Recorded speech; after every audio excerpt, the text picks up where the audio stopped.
Bonsai is a Japanese word that means plant in a pot. Growing trees in pots is a revered art that actually began in China more than 2,000 years ago. During the past century, creating artificial trees known as bonsai zoke has evolved into a hobby with global appeal. Whether it's rustic pine, flowering cherry, or Chinese elm, bonsai zoke can be made to resemble a variety of trees. Some include stones and small statues, a Chinese tradition known as penjing.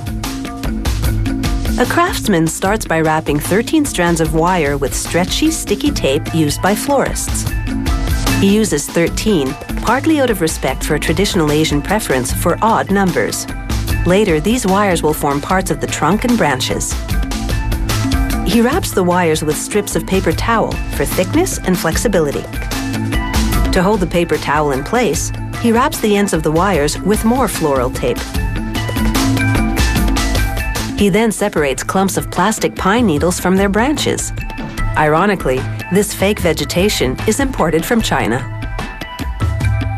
Next, he snips off the ends of the branches, creating segments about 2.5 centimeters long. To reinforce and support these segments, he wraps them with tiny wire that's 0.5 millimeter in diameter.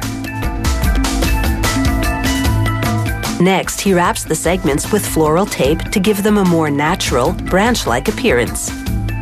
Then he inserts these segments into the pine needle clumps. The thicker end becomes the bud and holds the clump on the segment. The craftsman now places 3 of these leafy segments together and attaches them with wire. He bends them sideways in the same direction. This mimics the tendency of natural branches to lean towards the sun. For more mature-looking buds, he uses different 3-headed artificial segments. For integrity, 2 different types of buds are never used on the same tree. To add character, the craftsman uses a piece of weathered driftwood as the base of the trunk. He anchors the long wrapped wires into styrofoam around the bottom of the base. He staples the wires to the driftwood and wraps floral tape around the wires surrounding the base. Then he twists the wire to form a sinuous shape, what the Japanese call moyogi. He covers the trunk with soft gray modeling clay, adhering closely to the shape of the driftwood underneath. This will later be covered by artificial bark and moss. This process can take several hours, just part of the 4 to 6 days it takes one worker to make a bonsai zoke. The craftsman then applies slow-drying glue to one side of strips of rice paper. The strips are 5 centimeters long and 2.5 centimeters wide. He uses about 50 to cover the trunk, like bark on a tree. He dabs them with a wet rag so that the creases will remain when the glue dries. The creases make the bark look realistically aged, one of the hallmarks of a good bonsai zoke.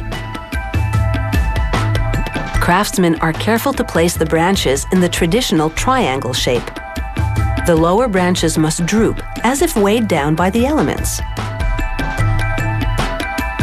They add the leafy segments to the ends of the wire branches, attaching them with wire and floral tape. Using a knife, the craftsman trims away the excess styrofoam around the tree trunk. He then places the tree into an argile pot that's 22 centimeters in diameter and 5 centimeters high. Using a sculpting tool, he covers the styrofoam in the pot with brown modeling clay. Using slow-drying glue, he covers the clay in several shades of fake moss. They range in color from dark brown to light green. He doesn't let the glue dry between each layer because the blending of moss and glue ensures a more natural-looking ground cover. He gently blows on the moss to scatter it across the base.